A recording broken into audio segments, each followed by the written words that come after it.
ଦିବାକର ବାବୁ ସବୁଦିନ ପରି ଅଫିସର କାମ ସାରି ସନ୍ଧ୍ୟାବେଳେ ଘରକୁ ଫେରିଲେ। ଦିନଯାକ କାମ କରିଥିବାରୁ ସେ ବହୁତ ହାଲିଆ ହୋଇଯାଇଥିଲେ। ଘରେ ଆସି ଦେଖନ୍ତି ତ ସ୍ତ୍ରୀ ଅନୁ ସୋଫା ଉପରେ ବସି ମୋବାଇଲରେ ଗେମ୍ ଖେଳୁଛି। ଦିବାକର ବାବୁ ଅନୁକୁ କହିଲେ, ଅନୁ ତୁମେ ମୋ ପାଇଁ ଗୋଟେ ଗ୍ଲାସ ପାଣି ଆଣ ତ, ମତେ ଭାରି ଶୋଷ ଲାଗୁଛି। ଅନୁ ଶୁଣି ନ ଶୁଣିଲା ପରି ମୋବାଇଲରେ ବ୍ୟସ୍ତ ରହିଲେ।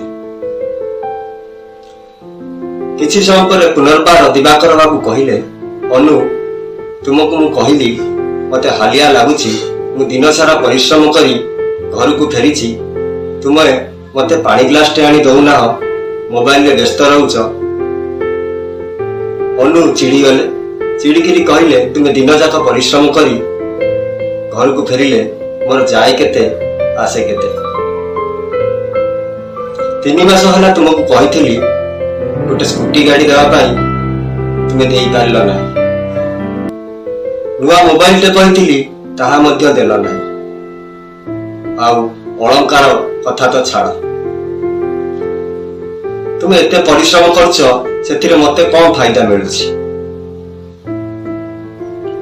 ଦିବାକର ବାବୁ ଅନୁକୁ ଚାହିଁ କହିଲେ, ଠିକ ଅଛି ଅନୁ, ତୁମର ଯାହା ଯାହା ଆବଶ୍ୟକ ତାହା ଗୋଟେ ଲିଷ୍ଟ କରି ମତେ ଦିଅ, ମୁଁ ଚେଷ୍ଟା କରିବି ତାକୁ ପୂରଣ କରିବା ପାଇଁ। ଏହା ଶୁଣି ଅନୁ ଖୁସି ହୋଇଗଲେ ଏବଂ ଗୋଟେ ଲମ୍ବା ଲିଷ୍ଟ କରି ଦିବାକର ବାବୁଙ୍କୁ ଧରେଇ ଦେଲେ। ଦିବାକର ବାବୁ ତାଙ୍କ ଅଫିସକୁ ଫୋନ କରି ବସ୍କୁ କହିଲେ, ସାର୍ ମୋର କିଛି ଲୋନର ଆବଶ୍ୟକତା ଅଛି, ଦୟାକରି ମୋର କିଛି ଲୋନ ଆପଣ ସାଂସନ କରିଦିଅନ୍ତୁ।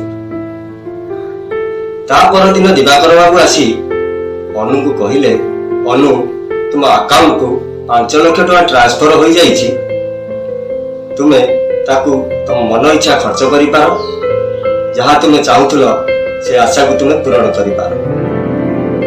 ଅନୁ ଭାରି ଖୁସି ହୋଇଗଲେ। କିଛି ଦିନ ପରେ ଅନୁଙ୍କର ଦେହ ଭାରି ଖରାପ ହେଲା। ସିଏ ଆସି ଦିବାକର ବାବୁଙ୍କୁ କହିଲେ, ମତେ ଟିକେ ଡକ୍ଟର ପାଖକୁ ଯିବାର ଅଛି, ମୋ ଦେହ ଭଲ ଲାଗୁନାହିଁ, ମୁଁ ଭାରି ଅସୁସ୍ଥ ଅନୁଭବ କରୁଛି। ଦିବାକର ବାବୁ କହିଲେ, ମୋ ପାଖରେ ବର୍ତ୍ତମାନ ସମୟ ନାହିଁ, ମୁଁ ଅଫିସକୁ ଯିବି, ମୋର ଆଜି ମିଟିଂ ଅଛି, କହି ଚାଲିଗଲେ। ତା ପରଦିନ ପୁନର୍ବାର ଅନୁ ଆସି ଦିବାକର ବାବୁଙ୍କୁ କହିଲେ, ଆଜି ମତେ ଟିକେ ବଜାରକୁ ନେଇ ଚାଲ ନା, ମୋର କିଛି ଜିନିଷ କିଣିବାର ଅଛି।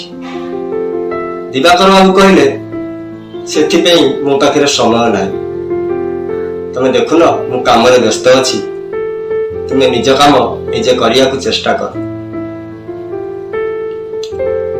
ଏମିତି ବାରମ୍ବାର ଦିବାକର ବାବୁ ଅନୁକୁ ଆଭଏଡ କରି ଚାଲିଲେ।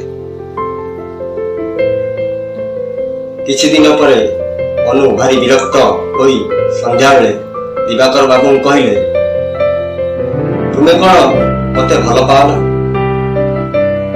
ତୁମର କଣ କିଛି କର୍ତ୍ତବ୍ୟ ନାହିଁ? ତୁମେ କଣ ମତେ କିଛି ସମୟ ଦେଇପାରିବ ନାହିଁ? ଦିବାକର ବାବୁ ଦୀର୍ଘ ନିଶ୍ୱାସ ନେଲେ ଏବଂ ଭାରି ଜୋରରେ ହସିଲେ। କହିଲେ, ଅନୁ ତମକୁ ସମୟ ଦେବା ପାଇଁ ସମୟ କଣ ମୋ ପାଖରେ ଅଛି? ତମକୁ ସମୟ ଦେବା ପାଇଁ ତ ମୋ ପାଖରେ ସମୟ ନାହିଁ। ଆଉ କର୍ତ୍ତବ୍ୟ ଆଉ ପ୍ରେମ, ସମୟ ଏସବୁକୁ ମୁଁ ବନ୍ଧା ପକେଇ ଦେଇଛି ମୋ ଅଫିସରେ। କାହିଁକି ଜାଣିଛ? ତୁମର ସବୁ ଆଶା ପୂରଣ କରିବା ପାଇଁ। ଯୋଉ ଲୋନ ଆଣିଛି ତାକୁ ସୁଝିବା ପାଇଁ ମତେ ଏକ୍ସଟ୍ରା ପରିଶ୍ରମ କରିବାକୁ ପଡୁଛି। ତେଣୁ ଏ କର୍ତ୍ତବ୍ୟ, ପ୍ରେମ, ସମୟ ଏସବୁକୁ ମୁଁ ଭୁଲି ଯାଇଛି। ତୁମେ ଯୋଉ ଲିଷ୍ଟ ଦେଇଥିଲ ତାହା ଦେହରେ ପ୍ରେମ, ସମୟ, କର୍ତ୍ତବ୍ୟ ଆକୁ ତ କିଛି ଲେଖିନଥିଲ।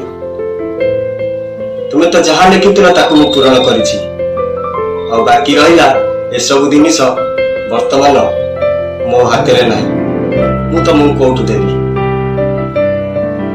ଧନ୍ୟବାଦ।